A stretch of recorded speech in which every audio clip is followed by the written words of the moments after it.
Unarmed Alabama man's death, a homicide investigation. When an unarmed man loses his life during an encounter with law enforcement, it's bound to ignite conversations about justice, accountability, and the use of force. But here's where it gets controversial. What happens when the details surrounding the incident seem to echo another high-profile case? This is exactly what unfolded in Alabama, where the death of Phillip Reeder, a 52-year-old construction company owner, has now been officially classified as a homicide.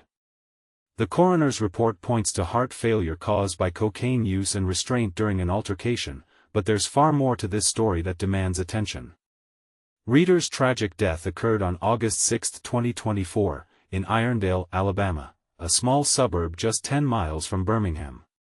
According to Sandra Lee Reeder, his wife, Phillip was driving home from a job in Memphis, Tennessee, when one of his colleagues called 911 to report a medical emergency. However, police accounts claim he was behaving erratically, moving dangerously in and out of traffic when officers arrived at the scene. What followed next has become a focal point for debate. Body camera footage reviewed privately by Reeder's family paints a harrowing picture. In the video, Phillip can reportedly be heard pleading multiple times, "I can't breathe," while restrained on the ground. Sandra Lee Reeder recounted these chilling words at a recent news conference, emphasizing their repetition, 3 times in total. Yet, despite the outcry for transparency, the full recording remains under wraps due to a 2023 state law allowing authorities to withhold such material if releasing it could interfere with ongoing investigations. So, why does this feel so eerily familiar? It's hard not to draw parallels between Reeder's case and the death of George Floyd in 2020, a tragedy that sparked global protests against police misconduct. Harry Daniels, the attorney representing Reeder's family, explicitly made this comparison during a press event outside Irondale City Hall. He highlighted how both cases involved individuals placed under significant physical restraint, leading to fatal outcomes. But, and this is the part most people miss, he also pointed out a key difference: race. While Floyd was black, Reeder was white. Does this distinction matter in discussions about systemic issues within law enforcement? That's a question worth exploring further. According to the autopsy report, Reeder suffered non-lethal injuries consistent with struggle and attempted arrest. His face bore visible signs of trauma, including bleeding, as noted by his wife upon reviewing the footage. Officers initially used a taser to subdue him before handcuffing him and laying him face down. Sandra alleges that one officer applied pressure to Reeder's neck with his knee for over 3 minutes, a claim vehemently denied by the Irondale Police Department. Their official statement insists that no knee was placed on Reeder's neck and that all actions taken were necessary given his resistance. The emotional toll of this loss weighs heavily on Reeder's loved ones, particularly his 2 sons. For nearly a year, they fought tirelessly for access to the body camera videos, seeking clarity about their father's final moments. At just 19 years old, Zachariah Phillip Reeder expressed profound grief, stating, "What I have gone through these past 11 months should not happen to any 19-year-old." As calls for accountability grow louder, the Reeder family continues to push for answers. They argue that even if Phillip committed misdemeanor offenses like disorderly conduct, those actions did not justify the level of force allegedly used against him. Attorney Daniels posed a thought-provoking question: is kneeling on someone's neck ever acceptable, regardless of circumstances? This case raises critical questions about policing practices and public trust. Should we revise policies governing the release of body camera footage to ensure greater transparency? And do incidents like these reflect isolated errors or deeper systemic flaws? These are complex topics, but your voice matters. Do you believe the response in this situation was justified? Or does it highlight persistent challenges in holding law enforcement accountable? Share your thoughts below, we'd love to hear from you. Alabama man's death sparks outrage, echoes of George Floyd's tragic fate. A family in Alabama is demanding justice and accountability after the death of their loved one, which they claim mirrors the tragic circumstances surrounding George Floyd's death. But here's where it gets controversial. despite the similarities, the local authorities have not found sufficient evidence to press charges. Phillip David Reeder, a 52-year-old resident of Shelby County, Alabama, was a devoted husband, father, grandfather, and business owner.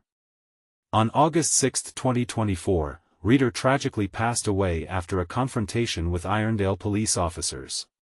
His family, alongside attorneys Henry Daniels and Roderick Van Daniel, held a press conference outside Irondale City Hall to share their concerns and call for action.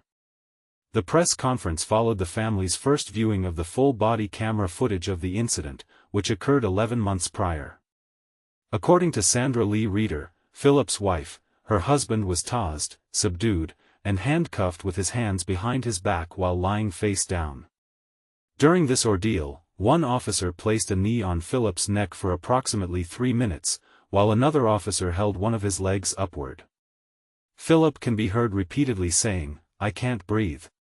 Attorney Henry Daniels emphasized the inhumane nature of the incident, stating, "Mr. Reeder was experiencing a mental crisis and did not deserve what happened to him. He begged and pleaded for his life."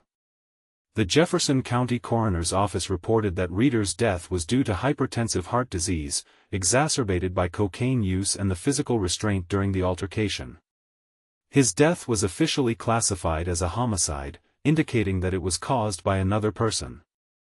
However, the Jefferson County District Attorney's Office reviewed the case and concluded there was no probable cause for criminal charges. The police responded to multiple 911 calls reporting Reeder's erratic behavior on Highway 78 near Old Leeds Road. Upon arrival, officers found Reeder, who appeared to be under the influence of an unknown substance. They provided first aid until paramedics arrived, and Reeder was transported to St. Vincent's East, where he was pronounced dead at 6:34 a.m. The autopsy revealed injuries consistent with the struggle and resuscitation efforts, including abrasions and contusions. However, the medical examiner noted that these injuries alone were not fatal. The enlarged heart, attributed to uncontrolled hypertension, and the presence of cocaine in his system were significant factors in his death.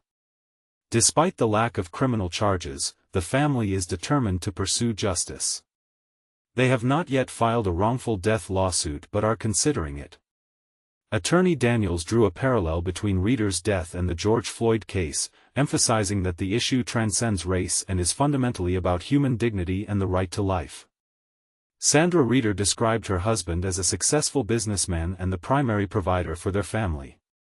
She recounted that he was returning from a job in Memphis and heading to Huntsville for another project when the incident occurred.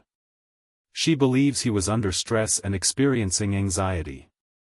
Reeder's office manager had called 911, reporting that he was in a mental crisis and needed immediate medical assistance.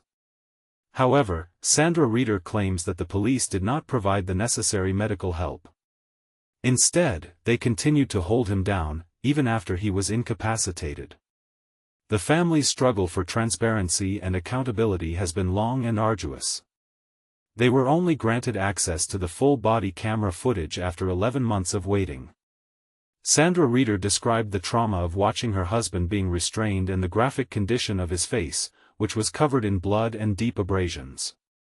Kylie Reeder, Phillip's son, expressed his deep distress over the incident, describing it as traumatic and unjust.